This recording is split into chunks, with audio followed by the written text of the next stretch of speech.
chapter 6, verse 5. At sinabi niya sa kanila, ang anak ng tao ay Panginoon ng Sabat. Sa Marcos chapter 2, verse 27. At Marcos sinabi, chapter 2, verse 27. at sinabi niya sa kanila, ginawa ang Sabat ng dahil sa tao at hindi ang tao ng dahil sa Sabat. Yan. Sa Proverbs chapter 21, verse 16.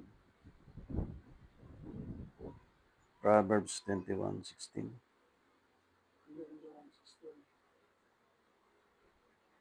Ang tao na gumagala sa labas ng daan ng kaunawaan, magpapahinga sa kapisanan ng patay. Ayan, bago natin talakayin ang ilang mga binasa sa scripture, puntahan natin yung paliwanag ni Apostol Pablo sa Hebrew chapter 11, verse 32. At ano pa ang aking sasabihin?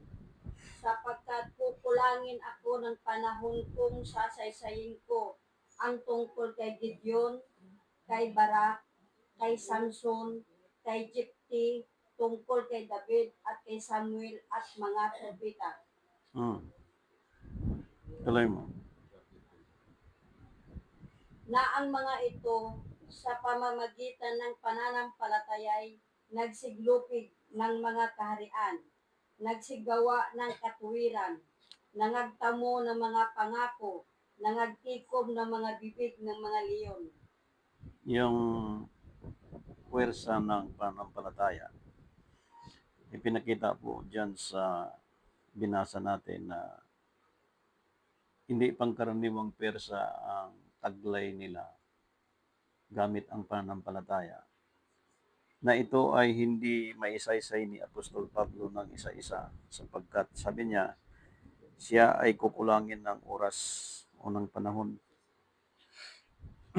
Sa atin pong pinag-uusapan ay isa sa mga sentro na pinag-uusapan ang tungkol sa Sabat, na ito ay pinatunayan din sa panahon ng ating Panginoon Kristo na nung siya ay kumain at kumitil kasamang mga apostol, sila po ay inakasahan ng batas. Nung ang Panginoon din ay nagpagaling sa araw ng Sabat, siya ay inakasahan din ng batas. Merong isa sa mga binanggit sa Biblia na matuwid bagang gumawa ng mabuti sa araw ng Sabat. Nakaramihan sa naging pag-persecute sa ating Savior, walang iba ang ating Panginoon Kristo. Walang ibang bintang sa Kanya at pinataw na batas, kundi ang paglabag ng Sabat. Ngayon, binanggit ng Hebrew chapter 11, verse 32, 33 na binasa kanina, na merong 7 bagay na hindi naisulat ni Abraham, ang tungkol kay Barak, kay Jepti, kay Samson, kay David, kay Gideon, kay Samuel, mga propeta, na itong 7 ito ay hindi naisulat ni Pablo ng sunod-sunod sapagkat ang sabi niya, siya ay kukulangin ng panahon. Ngayon sa panahon natin, sinulat din ni Apostol Pablo sa Romans chapter 11 verse 29 na ang kaloob ay hindi nagbabago. So ang Lord of Sabbath, which is our Lord Jesus Christ, at yung nagpagaling sa araw ng Sabat, na ang inakusa sa kanya yung batas na pinaiiral sa panahon ng ating Panginoon si Kristo physically, na ang history ay involved po dito kung sino ang nagpanukala, kung paano pinaiiral ng batas ng tao na sa ating panahon marami po ang pinaiiral. Anong pinaiiral sa ating panahon? Ang pinaiiral sa ating panahon po ay tungkol sa pagsamba sa Diyos. Tungkol sa mga araw kung kailan sambahin ang Diyos. Sa ilalim ng Hebrew chapter 10, verse 25. At ipinakita po na bukod sa lingguhang pagsamba, kapag inaral ang oras sa ating panahon, maging ang araw, buwan, taunan, halos lahat ng binanggit natin ay hindi na po nakaangkop doon sa itinakda ng Biblia. At marami pong may mga alam po dyan. At karamihan, kung anong kinagisnan, kung ano ang natutunan, iyon ang susundin. Ngayon, binanggit ng Revelation, maging sa chapter 17, verse 5, 4 and 5, maging sa Revelation chapter 18, verse 4, na kapag ang bayan ay lumabas doon sa aral ng Babylon, which is the Antichrist. Sa ating panahon, yung Lord of Sabbath, yung Sabbath na ginawa para sa tao, ang mga taong ito ay magsasaysay doon sa dapat isaysay ni Apostol Pablo na ang magpupuno sa kanyang panahon, walang iba yung mga taong tumatanggap ng kaloob mula sa Diyos. Ayon sa Romans chapter 11, verse 29. Ngayon sa Biblia po, si Apostol Pablo din po nagpaliwanag tungkol sa talata na we are not under the law, we are under the grace. Saan yun? Tingnan natin sa Biblia.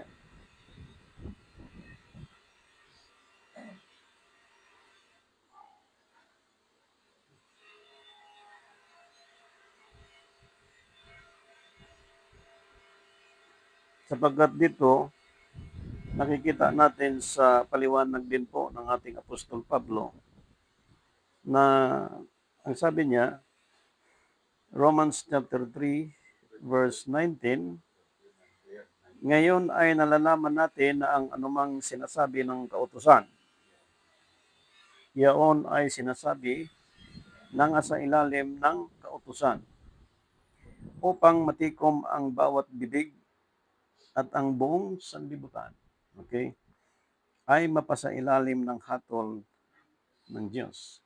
So makatwid, ang binanggit po ng Biblia sa English Bible, sa first stanza, the law saith, it saith to them who are under the law, that every mouth may be stopped and all the word be become guilty before God.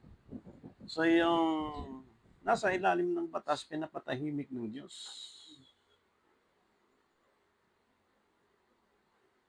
At ipinakita din po sa sunod na scripture, makikita natin dito po sa ating binasa,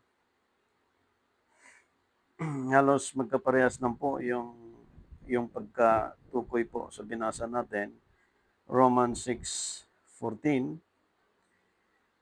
sapagkat ang kasalanan ay hindi makapaghari sa inyo, sapagkat wala kayo sa ilalim ng kautusan, kundi sa ilalim ng biyaya. So sa English, we are not under the law, but we are under the grace. So dito po, makikita natin ang pagbabalanse sa tulong ng Diyos. Itong scripture po natin pong pinagsusuluhan ngayon at ibabagi sa ating mga kapatid sa pananampalataya, sa mga kapwa manggagawa sa Panginoon, sa iba't ibang panig ng daigdig, sa mga nagsusuri, na ito po ay napakahalaga sapagkat ngayon Ang social media ay namamayagpag na po sa iba't ibang panig ng daigdig at ito'y ating hihimayin sa ilang paglilinaw sa Scripture sapagkat ito ay napakahalaga sa ating panahon upang makita natin yung katunayan at yung ibig sabihin ng Diyos sa ating panahon kung paano natin matiyak ang ating pagsunod sa paglilingkod sa Panginoon sapagkat tayo walang pakialam sa batas. Maging ang panig ng spiritual, ang sino man ay hindi na mahalaga sa kanila yung batas. Wala na silang mga precaution, wala na silang pagkatakot, wala na silang pag-iisip o pagpaplano kung paano i-apply at sino ang may karapatang maggamit sa batas at sino ang mga taong nasa ilalim ng batas at sino ang mga taong nasa ilalim ng biyaya. Dito, binanggit kanina, we are not under the law, but we are under the grace of Christ. So, yung pag-crucify kay Christ, ang batas na pinaiiral sa Kanya, yung paglabag sa Sabat. Na itong di umano na lumabag sa Sabat, iyan ang nagligtas sa sangkatauhan. At itong tagapagligtas, ginamit niya ang batas para po iligtas ang lahat ng tao sa ilalim ng batas. At yung batas pinaiiral sa kanya base sa batas na binigay ng Diyos kay Moises at yung batas na siya ding nagpako sa kanya, siya ding nagpatay sa kanya, at yung pinako sa cross ng Calvary, siya din ang nagtubos sa batas. Ngayon, as a Christ believers, ipinakita sa ating panahon sa paliwanag ni Apostol Pablo na hindi ito piniliwanag ni Apostol Pablo sa kanyang panahon sapagkat alam niya ang kaloob ay hindi nababago na yung panahon na kulang sa kanyang panahon ay isa-isa sa ating panahon. So dito po, hinanay na sa ating panahon ang tungkol sa mga batas na ito sapagkat yung pamilya ni Jesus Christ ay wala silang magawa sapagkat ang umiral sa panahong yon ay batas.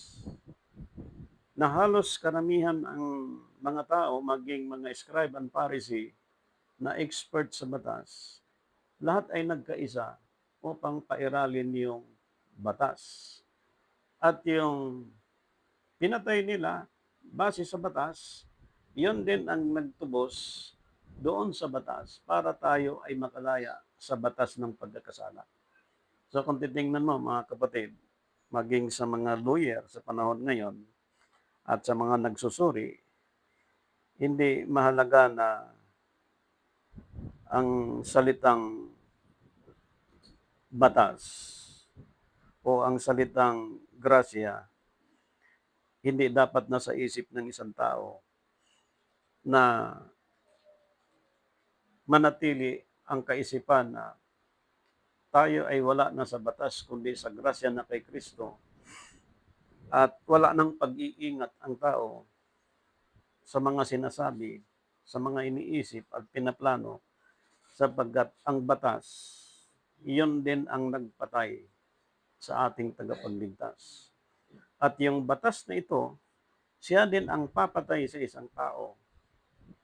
At ang batas na ito, siya din ang magbibigay ng kamatayan na walang hanggan. Na ang batas na ito, siya rin ang magbibigay ng kapahamakan sa isang tao. Kaya pinag-aaralan ito, yung law and grace. Grace comes from our Lord Jesus Christ, and the law comes from God. At yung batas na ito na binigay ng Diyos kay Moises na hindi kayang gampanan ng tao, through Jesus Christ, tinanggal yon. So, ang salita doon kanina, we are not under the law, but we are under the grace. So, kung kukunin natin ang sentro sa history, ang batas na pinaiiral from Saturday to Sunday, ang batas na ito ay inalis na ng Diyos.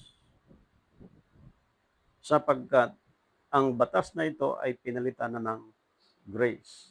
So, lahat ng batas ngayon sa religious na pinaiiral, anumang batas na pinaiiral, lingguhang pagsamba, taon ng mga activities ng mga religious o buwanan, paggamit ng buwan, paggamit ng pizza, paggamit ng araw, na kalimitan ang araw ay bawat buwan at taon ay hindi magkaparehas po ang pagkalatag sa araw, na ito kalimitan ay ginamit ng religious, lalo na po sa lingguhang paglilingkod sa Diyos di umano. Now, ang batas ipinakita na tayo ay wala na sa ilalim ng batas kundi sa ilalim na ng biyaya kay Kristo. At binanggit ni Apostol Pablo kanina doon sa binasa nating sister bago doon sa isang scripture, kung masundan niyo po. Now we know that what things soever the law saith, it saith them who are under the law, that every mouth may be stopped. Yung nasa ilalim ng batas, pinapatigil sila. And all the world may become guilty before God. Ibig sabihin, iyong nasa ilalim ng batas, na sino itong nasa ilalim ng batas? Yan na. Sino itong gumagawa laban sa batas? Ano ang makikita nating pamamaraan ng Diyos? Bakit ginamit niya ang batas? Yan na. Ano ang pamamaraan na ginawa ng Diyos?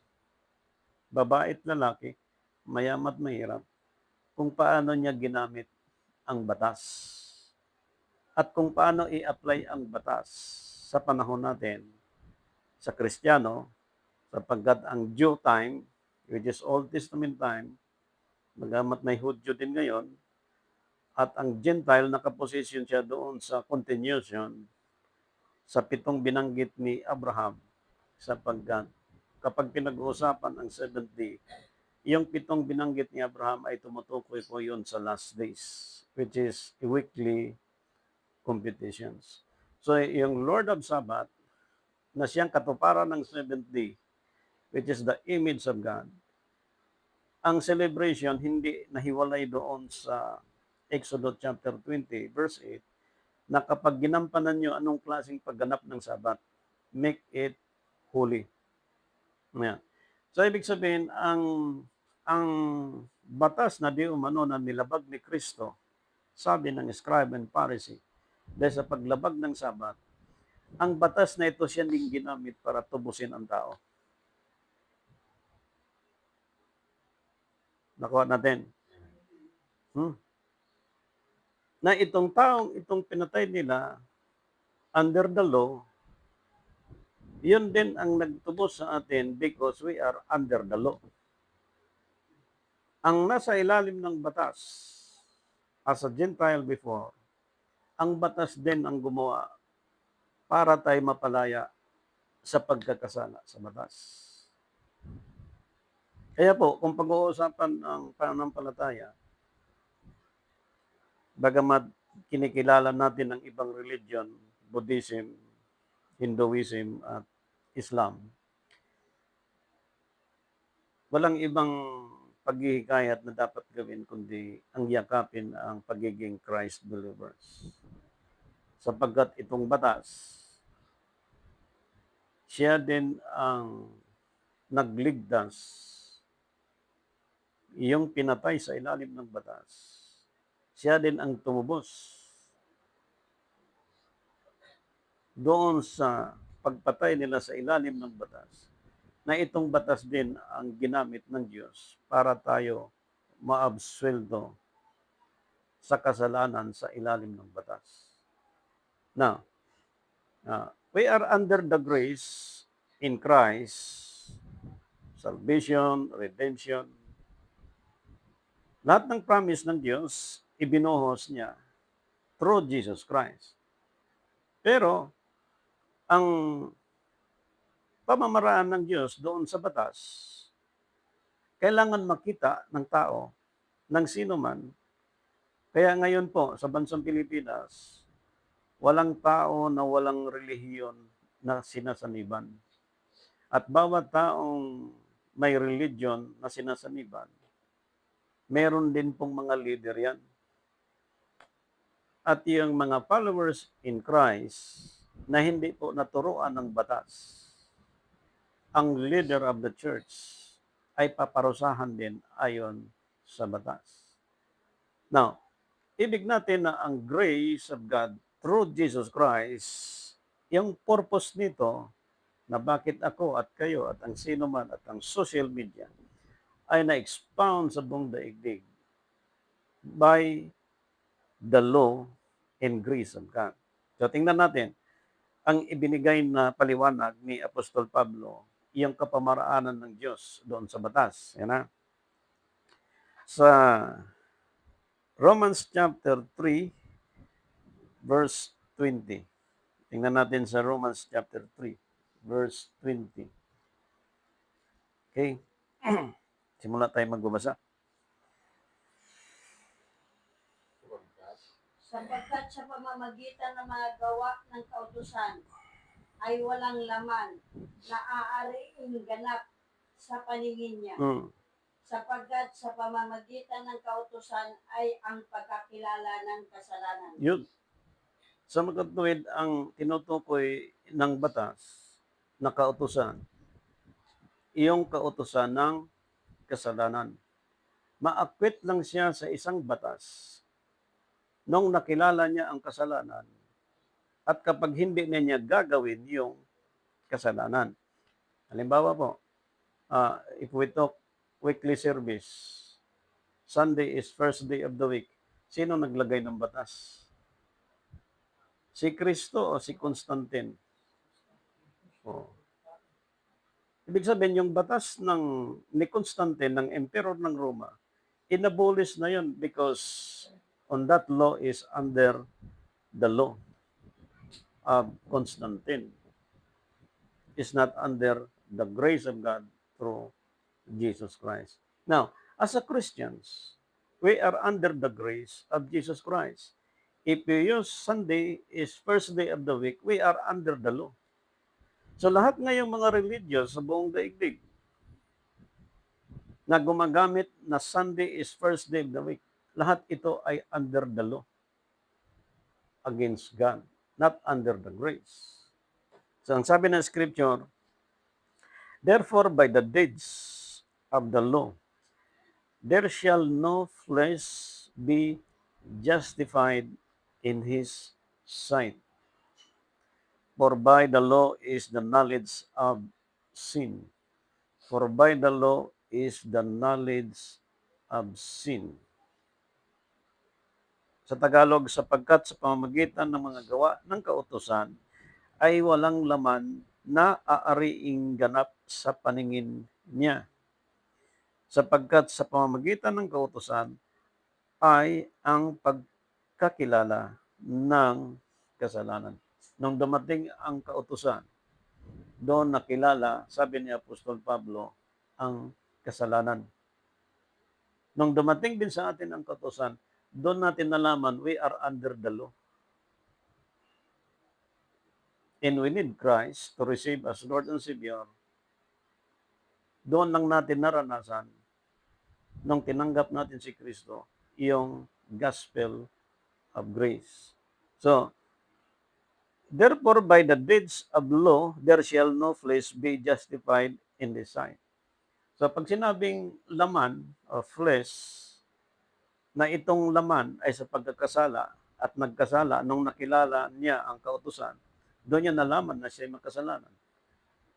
Na-justified ang kanyang sarili at sa paningin ng Diyos, siya ay nagkasala laban sa Diyos. You are and ye are under the law.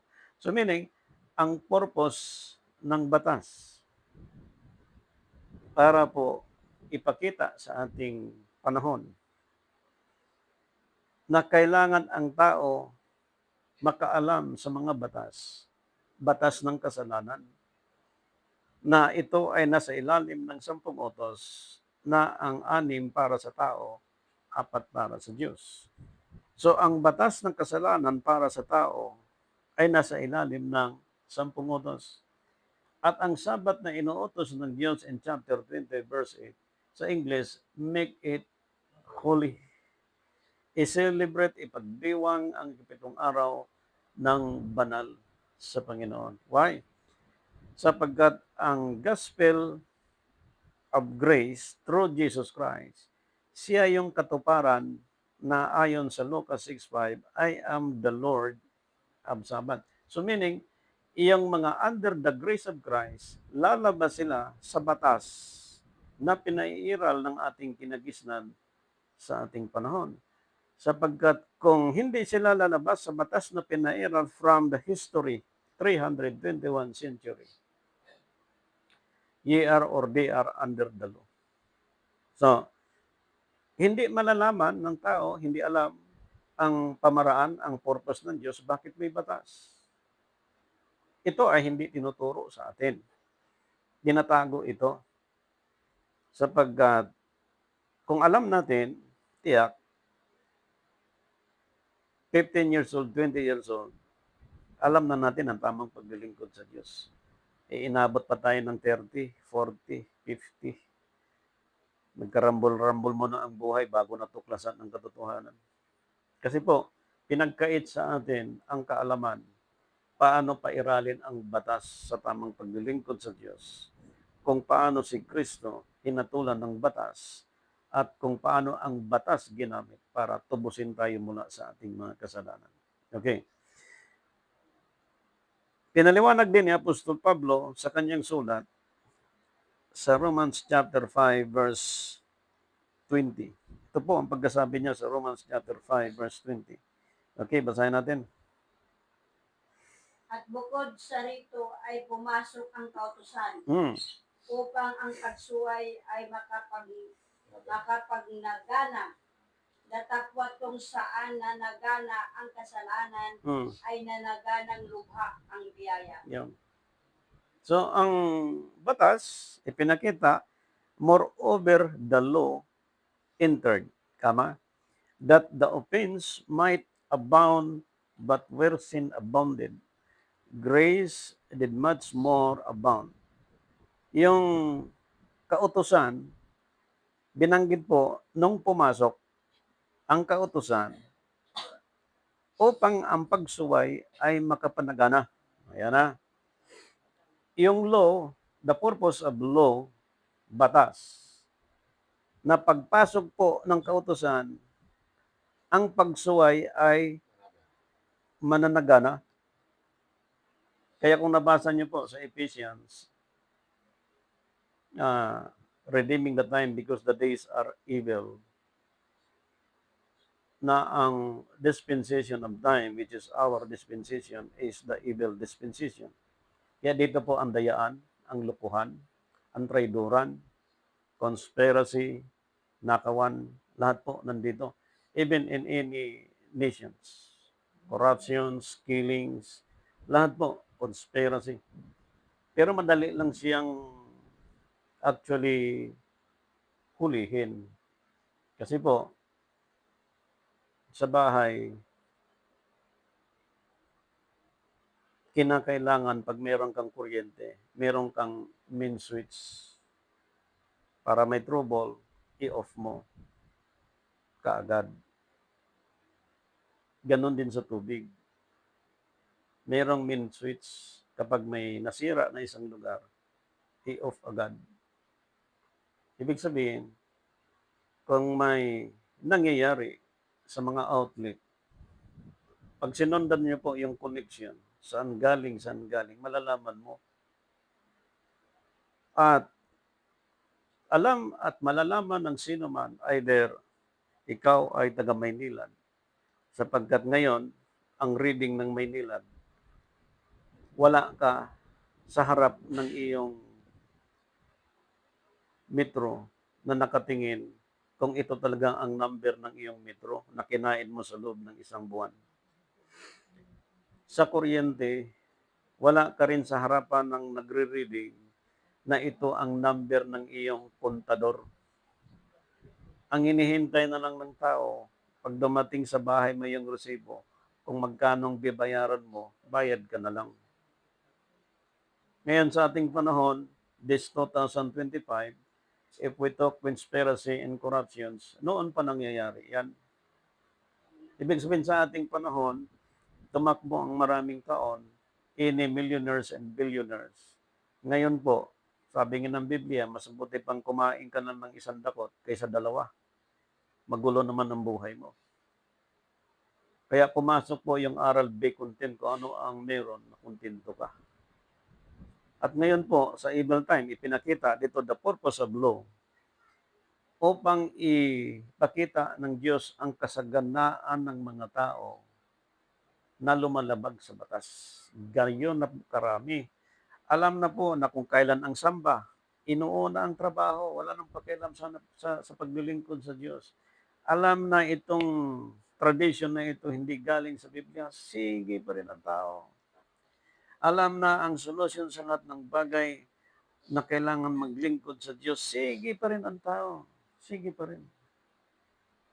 So, isa ito sa mga pinakita ng Diyos based on the scripture na makapanagana. Datapat kung saan nanagana ang kasalanan ay nanaganang lubha ang biyaya. So meaning, sa panahon ng evil time, which is our time, ang kasaganaan ng kasalanan, lalo dapat tayo ngayon, mga Christ believers, pasaganain natin ang husto mula sa biyaya na binigay sa ating Diyos through Jesus Christ. Ibig sabihin, pag nakita natin ang batas na gumagawa po ng paghatol sa isang tao, bawat ginawa ng tao masama't mabuti, ipinakita po sa ating panahon, if you are in Christ, that you are under the grace, stop to do against the law of God and the law of these nations. So, exempted ba dito ang sino man? Hindi. Lahat ng nabubuhay sa daigdig na ito, ang termino na laging ginagamit po sa batas ng sanlibutan, no one is above the law. No one can escape from the wrath of God.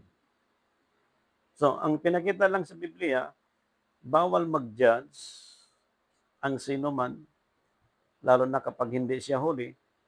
Ngunit ang mga huli, binigyan po ng authority na mag-judge sa loob at labas ng church.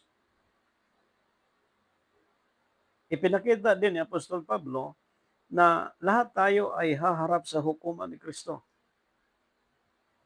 Na doon sa hukuman may abogado at may judge. Spiritually, ang lawyer na nagpapairal ng batas, na nag-reconcile ng batas, earthly, ngayon po, thousands ang bilang ng mga abogado na may alam sa batas. But, the purpose of law, kaya nga po kumikita ang mga abogado, hindi po talaga walang abogadong mahirap eh. Sapagkat ang batas ay mula sa Diyos. Binaba niya sa daigdig na ito para ihayag ang tao kung sinong nasa ilalim ng batas. Ngayon, those individuals are committed any crime. They are under the law. So, pag sinabing they are under the law, at yung taong ito nakagawa ng violations against the law, kailangan niya ang abogado. And you need to pay the lawyer. Kaya pagdating kay Apostol Pablo sa kanyang time, sa paliwanag niya sa taga-Korinto, wala ba kayong matatanda na mag-ayos ng isang sigalot o usapin? Sapagkat, sabi nga, parang nakakahiya na yung salarnin sa loob ng church, dalhin nyo sa mga taong hindi naglilingkod sa Diyos. Dahil alam ni Paul na kailangan malaman ng tao ang purpose ng batas, kung bakit dumating ang batas at binigay ng Diyos kay Moises at isa doon pagdating sa ikapitong araw, which is Sabbath, na bawal kumitil, bawal magpausok, bawal gumawa, bawal magtrabaho. Pag nahulihan po ay ang batas ay papatayin. Kaya pinatay si Kristo. Ngayon, balikan natin, yung purpose ng batas, ipinakita po dito. Kaya dumami ang mga lawyer talaga po. Sapagkat kapag sa panahon natin ay kung banggitin natin ang isang department ng ahensya ng gobyerno, halimbawa custom, kailangan dyan ng abogado. DILJ, kailangan dyan abogado. Lahat ng department, kailangan may abogado. Anong purpose? Para po maging maayos ang pagpapatakbo ng isang ahensya na sila ay nakasunod sa itinakda ng batas. Ngunit, kapag yung batas ay hindi nasunod ng sino mang ahensya ng gobyerno, ang batas ding ito, siyan din ang uusig sa isang tao at mapabilang siya doon sa pagsagana ng paglabag sa batas. At yung batas na yon na ginawa ni Kristo sa ating panahon, hopefully na ipaliwanag ng lahat ng mga pari ito, sapagkat ngayon sa bansa natin, kung edad mo 30, 50, 60, lalo na 70, alam mo na kung sino si Kristo at alam mo na kung ano ang iyong biodata. Nakalagay doon, Christians. Ngayon, yung pagiging Christians hindi pa po sapat yan sa kaligtasan at katubusan. Kundi malalaman ng tao, especially sa mga professionals, sapagkat karamihan ngayong nasa private at public na opisina ay mga may alam at may tapos na profesyon. At kailangan nila itong malaman yung purpose ng batas sapagkat karamihan ngayon nag-imbak ng millions, billions of money nang akala nila ligtas na sila sa poverty. Hindi po. Na kahit ilang milyon at bilyon na iimbak ng isang tao, kung nagkaroon naman sila at mula sa paglabag ng batas, batas din ang magkukorner sa mga taong ito. At alam natin, kinulong ang tao sa kasalanan under the law, pinalaya ni Kristo sa kalooban ng Diyos sa bawat tao. Paglaya na ito, ikukuling ka uli sa tamang paglilingkod sa Diyos, hindi sa paglabag ng batas, kundi sa pagsunod sa grasyang binigay ng Diyos. Pagdating ng 60, 70, 80, mga kapatid, lahat ng inipon mo, lahat ng sa daming meron, lahat yun ay magiging nasa ilalim ng batas. Pag nasa ilalim ng batas, gagamitin mo ang pera sa sakit, gagamitin mo ang pera sa ibang bagay na walang kabuluhan, gagamitin mo ang pera sa pagpatay, gagamitin mo ang pera sa pagsira sa gusto mong gawin sapagkat ang sabi ng Biblia na nagana ngayon ang kasalanan. At ngayon, ipinakita ni Apostol Pablo at kailangan ihayag sa buong daigdig ang tungkol dito sapagkat mula sa ipinakita kanina yung pamamaraan ng Diyos, hopefully, ma-aware lahat ng tao. Pastors, bishop ka, ma-aware ka lahat. Sapagkat pag sinabi mong bishop, saan galing yung bishop niya? Kailangan Acts 20:28. Pero kung bishop siya na order ng tao, under the law. Pag sinabing pastor, sino naglagay niyan? Diyos o yung tao? Pero pag taong naglagay niyan, ang taong yun under the law. Pag under the law, lahat gagawin, mangyayari sa kanya, conspiracy, lahat ng gagawin. Lahat mga tinatawag na unlawful ang kanyang papairalin. Kaya pag tiningnan mo siya doon sa Acts 20:28 ng mga tayo ng Espiritu Santo, makikita mo kaagad na itong mga taong ito under the law. At dito din sa batas na ito, makikita mo rin kung paano ginawa ni Kristo ang pag-save sa isang tao. Batas din ang ginamit niya para iligtas tayo mula sa pagkakasala. Kaya pag ang isang tao ay nagkasala laban sa Diyos, that you are under the law, pag nagbalik ka sa Diyos through Jesus Christ, sabi ng Biblia, hindi na niya alalahanin ang nagawa na kasalanan ng isang tao. So, ito ay expose not by a private expose, but into a public expose. So, ano bang narinig natin? Public expose, salvation, pananampalataya, redemption. Yan lang naman umikot eh. Walang batas tayong narinig sa pagpapaliwanag tungkol po dito.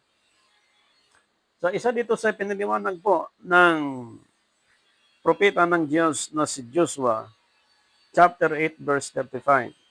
Ito pong pagkasabi niya. Chapter 8, verse 35. Okay. Walang salita sa lahat na inuutos ni Moises na hindi binasa ni Joshua sa harap ng buong kapulungan ng Israel at ng mga babae at ng mga bata at ng mga taga-ibang lupa na nakikipamayan sa kanila. Yan. Bata, babae, lalaki, hanggang sa pinakamatanda, sinaysay po. Ayon kay Joshua, ang tungkol sa sulat ni Moises. Ngayon, saan ka lang makarinig ng aral na sinaysay ang tungkol kay Moises? Ay kalimitan ngayon hindi na sinundan ang mga tuntunin na binigay ng Diyos kay Propeta Moises. Ay, Pastor, hindi ari ang sekdal ang sumunod sa kautusan ni Moises. Yes. Ano yon? Ang pagpatay ng tupa, pagpatay ng kambing. Sapagkat si Kristo na ang pinatay under the law para tubusin tayo sa kasalanan dahil tayo under the law. Ginamit ang batas para tubusin tayo sa pamamagitan ng batas. Para tayo magkaroon ng grace. So, publicly, kailangan itong basahin sa lahat ng tao ang tungkol sa batas. Ano pagkasabi? Tuloy. Nehemiah chapter 8 verse 3. Nehemiah chapter 8 verse 3. At binasa niya roon sa harap ng luwal na dako na nasa harap ng pintuang bayan ng tubig.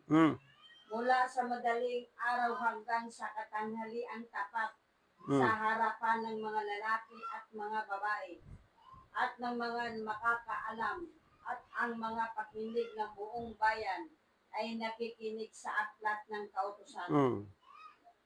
Ilang oras yun kung bilangin? Eh ngayon, 1 hour, 30 minutes na lang tayo, inip na tayo eh. Ilang oras? Magmula anong oras? Madaling araw hanggang sa katanghaliang tapat. Sabihin na lang natin, 6 plus 6, 12 hours.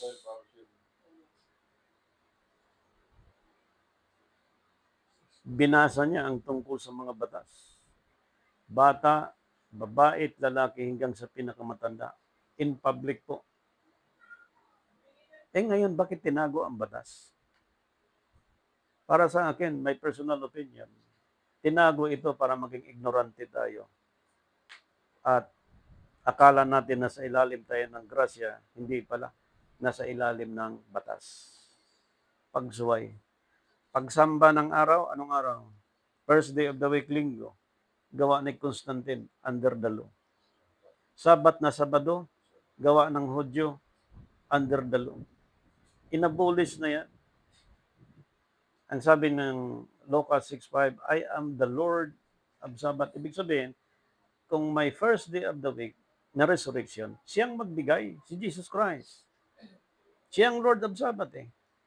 Kung may araw ng 70, ang magbigay ng araw ng 70, si Jesus Christ. Hindi tayo, hindi si Constantine. Bakit po? Binanggit ng Malakias chapter 3 verse 7, kailan nagsimula na tayo ng pangaligaw sa mga tuntunin? 3:7. Mula ng mga karawan ng inyong mga magulang, kayo na nagpakaligaw sa aking mga tuntunin, at hindi ninyo tinalima, manumbalik kayo sa akin, at ako'y manunumbalik sa inyo. Sabi ng Panginoon ng mga hukbo, kailangan, ngunit sa ano kami manumbalik. Pag binasa niyo po yan, involved po ang buong daigdig. Ang buong daigdig ay sumagana sa paglabag sa Diyos. Sa makatuwid, ang batas ngayon ay sinasalaula na ng buong daigdig. Ngunit, alam lahat ng abogado, no one is above the law. Ngayon, kung titingnan mo ang mga propeta, ang buhay, kung titingnan mo ang mga apostol, ang buhay, hanggang kay Apostol Pablo, lalo na kung titingnan mo ang buhay ni Kristo, inalok ni Satanas, hindi siya tumanggap. Alam niya, kanya yun eh. Dahil pag tinanggap niya, under the law siya. At lahat tayong tumanggap, under the law, ay tinanggihan niya. Na dapat ang tao, as a Christian being, tumanggi din tayo. Ang kaso ngayon, ang ating probe sa ating panahon, kung wala kang resibo, wala kang probe. Kung wala kang pinipirmahan, wala kang probe. Ay ngayon po, ang lakas ng loob pumirma ng mga tao, na di umano, mga pastor, na yung pirma na yon ay panloloko sa kapwa, under the law.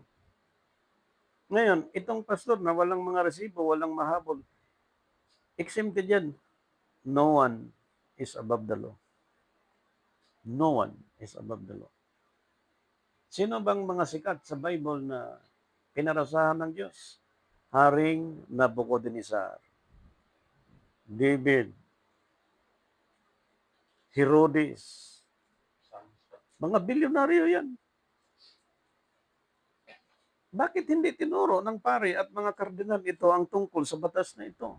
In public na kailangan po basahin sa lahat ng tao na hindi naman maiwasan na may mayaman at mga may profession sa ating panahon. Pero ang higit na mahalaga na matutunan lahat ng tao, yung tungkol sa mga batas in front of any individual kung saang bansa sila nabibilong. Ilang bansa tayo ngayon? 197 nation. Ngayon sa bansa natin, kung di ako nagkakamali, meron na tayong 120 million. O napakadami na. Kailan lang 113 million. Ngayon, ang dami na natin. Ang social media, kompleto. Facebook, YouTube, kompletong information. At dito po, makikita natin, magko-comment ka na nga lang doon sa isang post ng mga nangangaral ng salita ng Diyos, komento pa na para pigilan mo ang isang tao na magtuturo ayon sa katwiran ng Diyos. Di anong tawag sa taong yun? Under the law. Saan galing yung taong yun? Anong church ka na bibilangan? Sinong leader na yun? Pastor ba yun o hindi? Bakit magsasabi siya ng gano'n, nag-against siya ng mga salita laban sa isang lingkod ng Diyos? Sinong taong ito? Kung ang tao nito ay under the grace, kung ang pagkatao nito ay sa ilalim ng biyaya, hindi siya magsasabing gano'n. At praise the Lord sa mga nagsasabi ng Amen, Hallelujah, praise the Lord, Amen. I believe yung mga taong yun is under the grace of God through Jesus Christ. So, makikita mo ang karakter ng isang tao kung ano ang kanyang behavior ngayon, this evil time. Kung siya ba ay nadala doon sa agos na yon ng traditions of men, system of men, against the law of these nations, sapagkat wala ding batas na hindi mula sa Diyos, Romans 13:1. So, as long as ito ay i-expose sa lahat ng tao, yung purpose ng Diyos, bakit may batas, at yung pagtuturo sa lahat ng tao in public tungkol sa batas, tulad ng ginawa ni Joshua, 12 hours. Samantala, ang church ngayon po, ang fellowship, 3 hours lang. Ay ito, magmula sa madaling araw hanggang katanghalian, tinuro niya ang tungkol sa batas na binigay ng Diyos kay Moises. Walang kapaguran yun. Nung mangaral si Apostol Pablo hanggang hating gabi, si Apostol Pablo, dahil anointed siya ng Diyos, nung nahulog si Eutico mula sa bubong, dahil sa dami ng tao, Pagkahulog sa baba, patay. Ginapaan ni Apostol Pablo na buhay. Ngayon, ilang oras yun?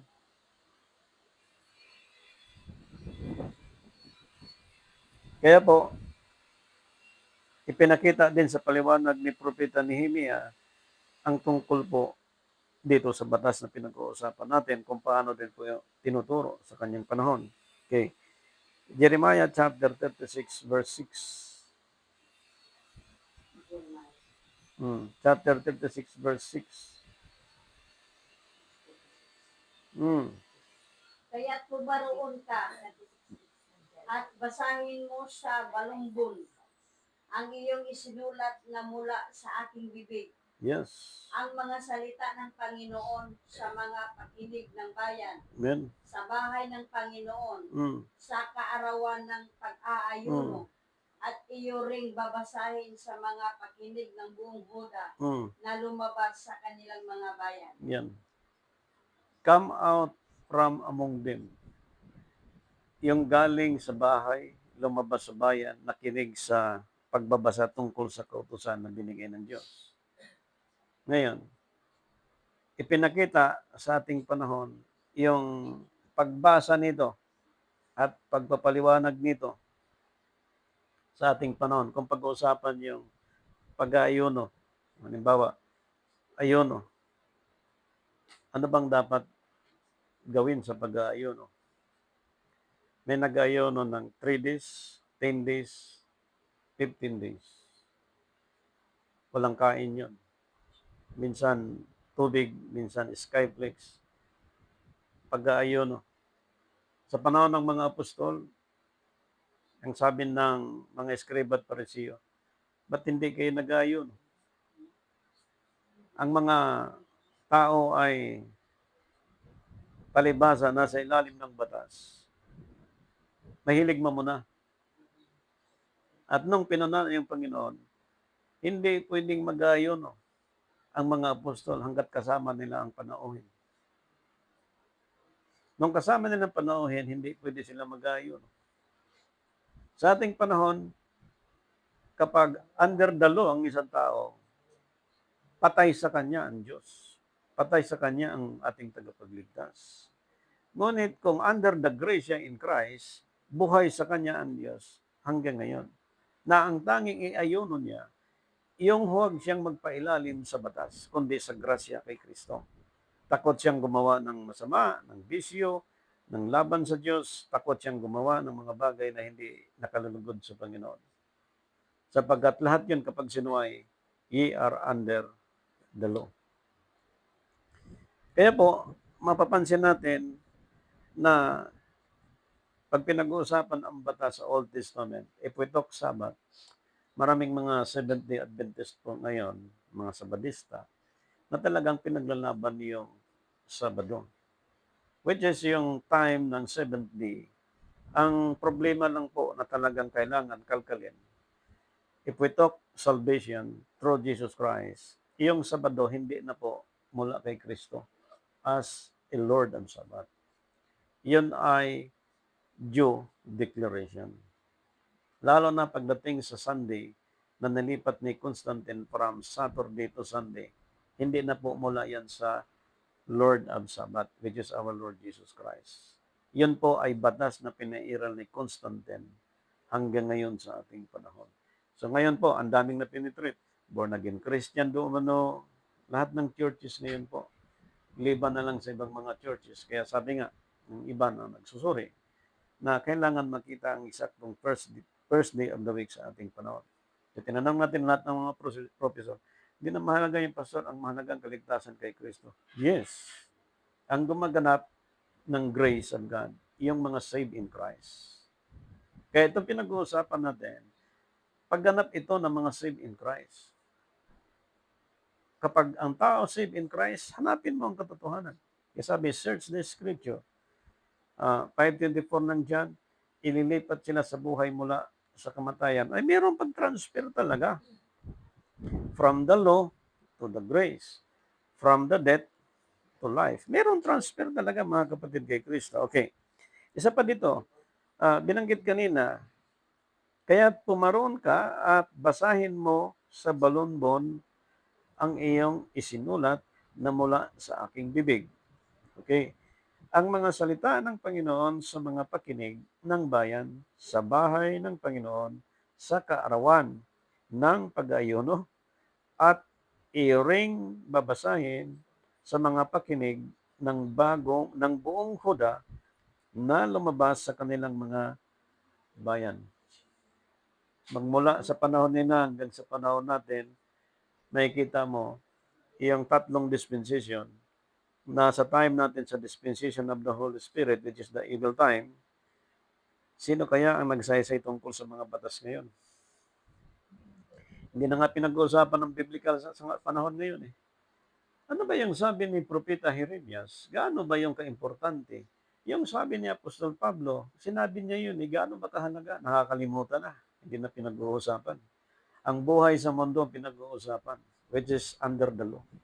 If you are under the grace, forget anything in this world, sapagkat lahat yan is under the law.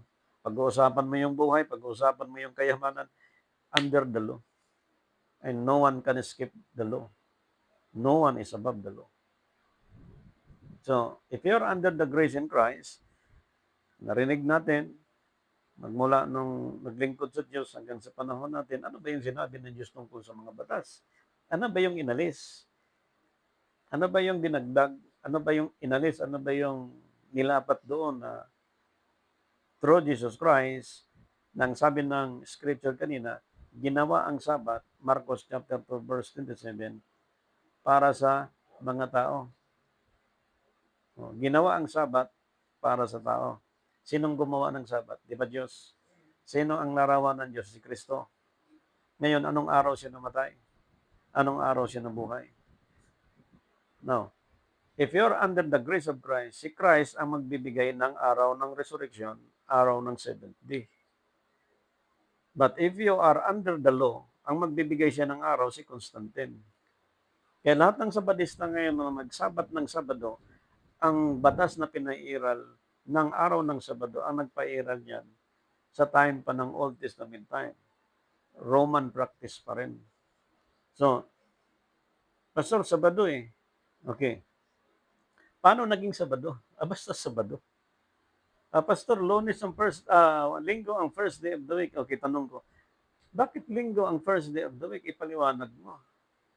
Nung tinanong ko, marami pong nag-negative comment sa ating pong mga post. Ngunit kapag tinanong natin, takbo. Pag tinignan mo mga page, sarado. Hindi mo na ma-send ng mga question. Tumatakbo. Anong klase ka ako? Anong klaseng mga mananampalataya ito? Nagko-correct sa post ng video na nag-i-expose ka ng katotohanan at kinikriticize yung pag-i-expose. Ngayon, nung tinanong mo, okay, tama kayo. Salamat sa Diyos. Okay, may tanong po ako. Itong tanong ko. Patunayan nyo na ang Sunday ay first day of the week. May isa walang makapagpaliwanag. Bakit? Sabi kanina, patunay na ang buong daigdig ay sumagana ang paglabag ng tao sa batas. Pastor, yung pagsamba ba ng linggo ay sa ilalim ng batas? Kapag dinala natin sa gathering ang first day of the week ay Sunday, that is under the law, not under the grace of Jesus Christ. Kaya kung makikita mo sa bansa nating ito, pinapahiya na tayo ng Diyos sapagkat ang daming corruption na nangyayari na ang akala ng mga taong ito, yan ang magsisave sa kanila kapag meron silang mga billions of money. Hindi. Actually, trap ng demonyo yan. Yung trap na ito, under the law, ang batas, yun pa rin ang mag-uusig sa sino mang lumalabag sa batas. Kaya si Kristo, pinatay sa ilalim ng batas, tinubos din tayo sa ilalim ng batas. Kaya pag sinuway ng tao ang batas din ang maglilipol sa kanya. Kahit wala kang resibo, wala kang signature, hahabulin ka pa rin ng batas. Kaya meron siyang sumpa sa Exodo. Ang sumpa ay darating sa ikalawa at ang apat na saning lahi.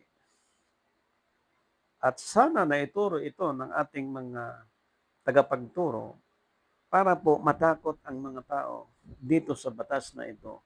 At dito, in public, tinuro nila, in-expose nila sa buong daigdig ito. Ito yung proseso. Ayan na. Ito yung proseso. Ano ba yung proseso?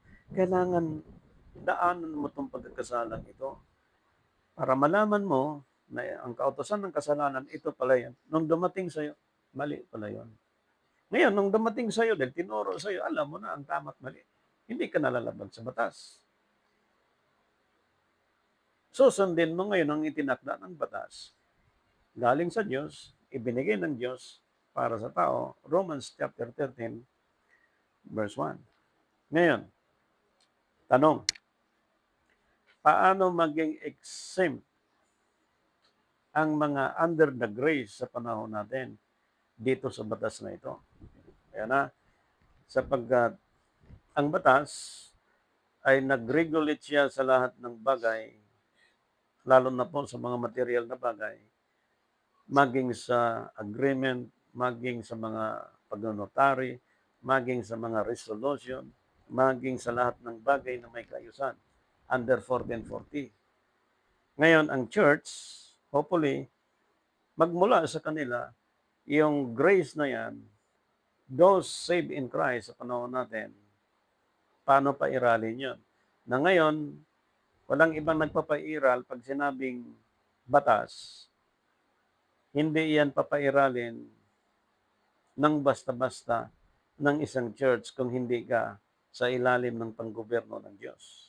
Kaya binigay ng Diyos kay Propeta Isaiah yung understanding na yon, chapter 9, verse 6, na yung pamamahala, yung panggobyerno, ibigay sa kanyang balikat, ilalagay sa kanyang balikat, na ang sabi doon, tatawagin siyang Prince of Peace,